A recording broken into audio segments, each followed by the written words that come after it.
1 year ago, April 2025, I took my first Pilates class. I was scared shitless. I've never been a naturally athletic person.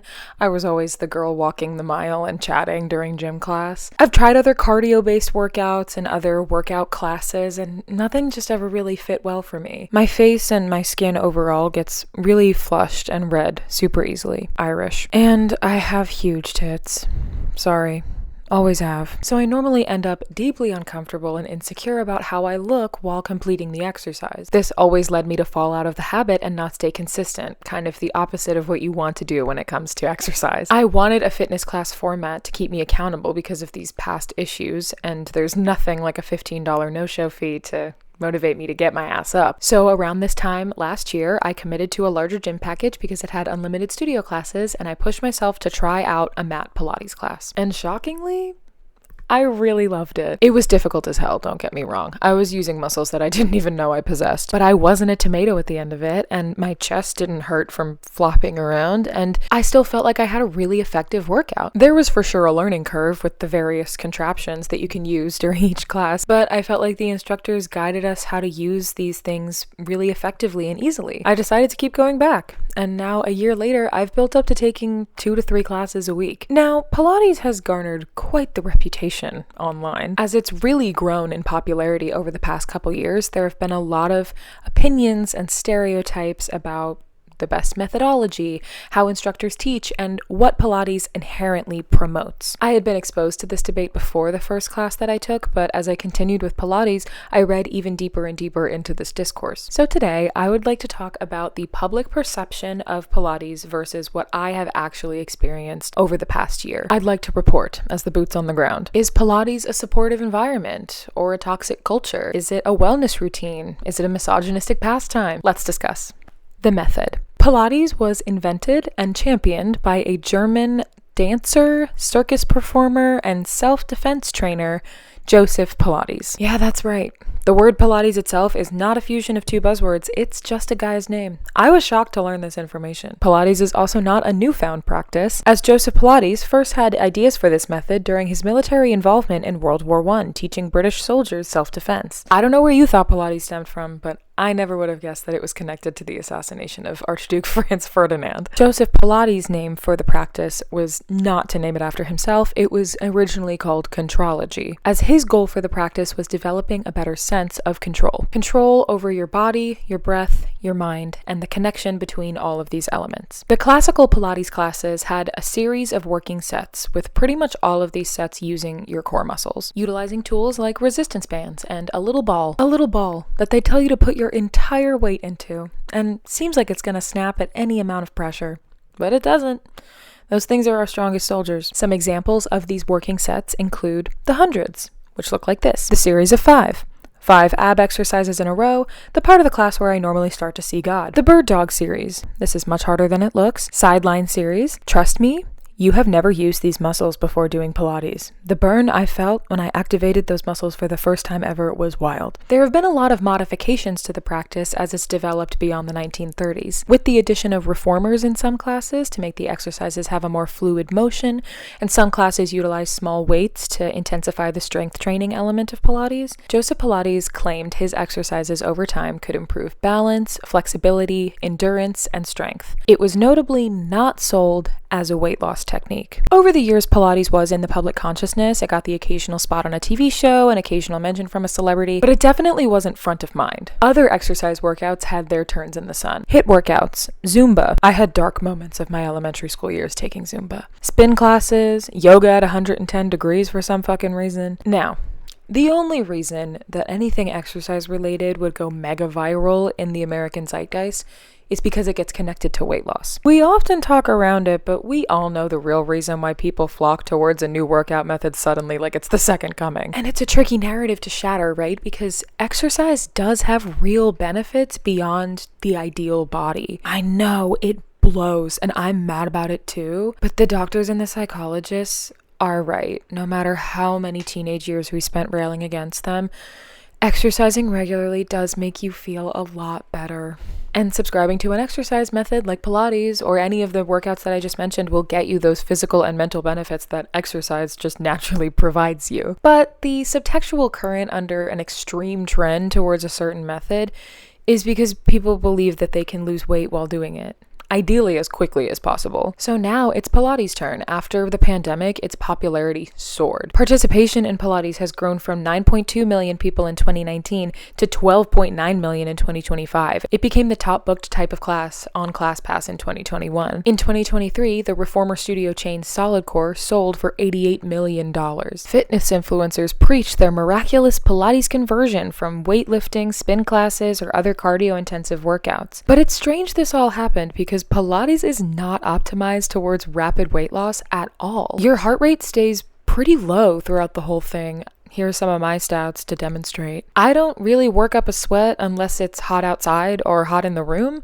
probably explaining why hot Pilates has become a strange offshoot of this whole craze. The practice sculpts your muscles, don't get me wrong, and does make you stronger, but the physical embodiment of that is not a quick fix. It takes weeks to months of consistency to see any kind of results. It's very far away from cardio, so it's not going to burn fat in the same way that, say, pedaling a stationary bike to EDM music would. So when did Pilates start to equal stick thin? The association was probably formed, I think, through external means, something separate from the actual practice, social media. The image. Writer Madeline Leon Coleman talked about this implicit connection in her February 2026 article, Why Pilates Keeps Pissing People Off. The workout has become inseparable from a very strict idea of womanhood. As Pilates gained popularity rapidly, there were always going to be people who were going to try and capitalize off the sudden interest. Fitness influencers, specifically, had the opportunity to shape Pilates in their image. The Pilates culture that manifested online had more to do with how Pilates can look, and with the people who seemed to do it. In endless looping videos on TikTok and Instagram, thin, nearly all thin, white, nearly all white, women, nearly all women, became routine to claim that Pilates bodies were different than weightlifting bodies, and that they were longer and leaner, not bulky, as if Pilates were the feminine way to get strong. We often use social media as a projection of what the world comprises of, a collective consciousness. There are plenty of studies that have proven that the internet often encourages black and white thinking when most things in this wild and precious life are shades of gray. Pilates is no exception. We see a bunch of the same type of person doing Pilates on social media. We assume that only that kind of person can do Pilates. Only people like that are able to do Pilates. If we start doing Pilates, then it's only a matter of time before we become that person. And that type of person happens to check all the boxes for the societal beauty standard. We connect the two and think that Pilates will fast track us to that ideal version of womanhood. It grants those influencers a lot of power. Power to push their lifestyle beliefs and even gender politics. I'm sure you've seen videos bragging about how they get their man to pay for Pilates, how they get to have no job and go to class 4 times a week on their rich husband's dime, and how this is something you should aspire to and like a lifestyle that's really cool. It's easy to conflate these opinions to be the views of the entire Pilates attending population. It also allows them to convince people who are not naturally thin and white that the practice is not for them. Coleman spoke to a lot of women who said that the perception of Pilates online kept them from trying it out. One 40-something tells me that she feels as if Pilates is designed for someone who is already small. I'm not particularly naturally thin, nor do I have low body fat, she says. Coleman also references people who have told her that students will avoid classes taught by instructors who don't look a certain way, inherently believing that they aren't capable of giving them the body that Pilates should be promising them. But as we've talked about with the original method, Pilates isn't promising you any sort of look. It's not promising you an ideal body. It is promising you things, but it has nothing to do with physical aesthetics. So taking Pilates class for a year now, I have found that the instructors only tout the physical benefits that are unrelated to weight loss. They don't joke about gender roles or being the trophy wife that stays at home and goes to exercise class a bunch, and they certainly don't lead people through exercises encouraging them to shed pounds. They actually often provide modifications and levels of difficulty so that any exercise set is attainable to everyone in the class. They talk about mobility often, leading through generous stretching after each working set. It's not often the part you see on Instagram Reels. You just see the fitness influencers grinding, but there's a lot of pause, a lot of stretching in a Pilates class. And that's a benefit that really kept me coming back to the classes. When I joined this gym, I could not reach down and touch my toes without a large bend in my knees. I had to do a sample personal training session to get a discount on my membership when I joined, and the personal trainer was leading me through some stretching and basic exercises to get like a read on where I was at, and he looked frankly kind of horrified at me and asked how old I was, and I was 23 at the time. And then he politely told me that I had the tightest hamstrings he'd ever seen on someone so young. So that felt great to hear, because now, a year later, guess what, bitches? I can touch my toes. On a serious note, Pilates has completely changed my flexibility. It's made it a lot easier to move throughout the world in general. I realize now I actually don't have to feel stiff all the time. And I actually shouldn't feel stiff all the time, that wasn't normal. Groundbreaking. I also feel stronger, a lot stronger, like I have more endurance.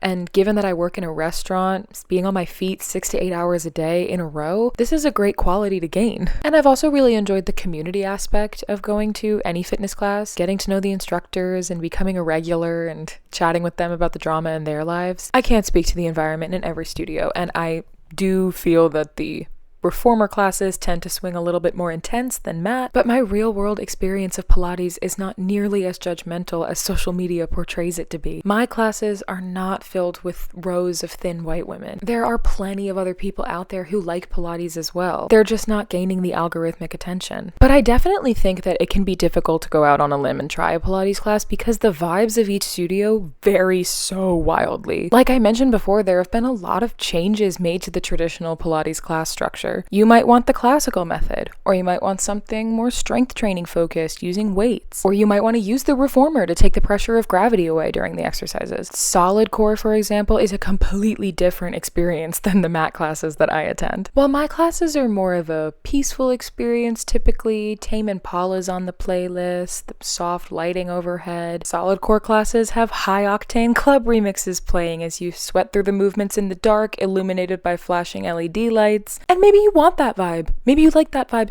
Hey, whatever floats your boat. No hate to that. No hate to that style at all. But I understand why social media makes it hard to gauge what types of Pilates classes exist and what you as an individual want to put your money towards. You have to be willing to experience some trial and error. I feel like a lot of people also get disheartened by the image that influencers project of Pilates in the looks department, not just in body image as we've discussed, but also in legitimate clothing. These girlies post about the perfectly pristine matching sets that they wear to each class, down to their designer sneakers and coordinated Stanley Cup. Some of them are even wearing jewelry. When they post videos like this, as often as they do, it's easy to believe that everyone in Pilates class is always at this level of perfection. It can be easy to think that you should be that perfect too, or don't even bother showing up. This is not the norm at all. In real life, some people wear those matching sets, and they look super cute, but most people are just wearing normal clothes to work out in, and those are great too. This is a fitness class. We're not here to turn looks. These sets are typically expensive, and with the price of the class itself, it can feel like there's an even steeper financial commitment to doing this workout. But I wear black leggings and an old t-shirt to pretty much every class. Good morning, team. It is, I can see it, it is 7:55 in the morning. About to go to Pilates, and this is the fit check. A t-shirt that is from the podcast that I do with my friends, Free Cloud. Check out Return to Camp Half-Blood if you want. Leggings that are green and kind of don't match, but it's what I have clean at the moment, and it's kind of cold outside, and these are my like thickest pair of leggings, so that's what's happening. And then these like ugly blue slip-on sneakers that also kind of don't match. They just need to be shoes that are comfortable to wear to get me to the studio, where I take my shoes off anyway. So this is what I wear most days, and this is what most people are wearing. I'm not putting jewelry on. You can wear whatever you feel comfortable moving in, and the likelihood is high that no one is going to notice or care. Influencers are skewing the perception of real life in so many different departments, but one of the places their powers prove most intense is Pilates classes. The cost. There's a really steep price barrier to doing Pilates. Full transparency, I pay $99 a month for my gym membership. This includes unlimited studio classes, which is the only reason really that I can afford 3 classes a week. But this is still not nothing. This is still a really expensive membership. I'm lucky to be able to have the means to put that money towards something like fitness. But I'm also lucky to live in a city with a lot of options, and therefore competition between gyms and classes for things like this. ClassPass, which is a very popular lower budget Pilates option in my neck of the woods, costs around $70 for a mid-tier membership, with the cheapest membership clocking in at $19 a month. But some other options for Pilates are through the roof in pricing, especially depending on your zip code. And these studios definitely rose their prices dramatically after the pandemic, after the internet started paying attention. The average price nationwide for a drop-in mat Pilates class is $10 to $35, $25 to $85 for reformer classes. Solidcore, for example, varies its pricing by location, but in my home city, unlimited memberships will run you up to $365 a month.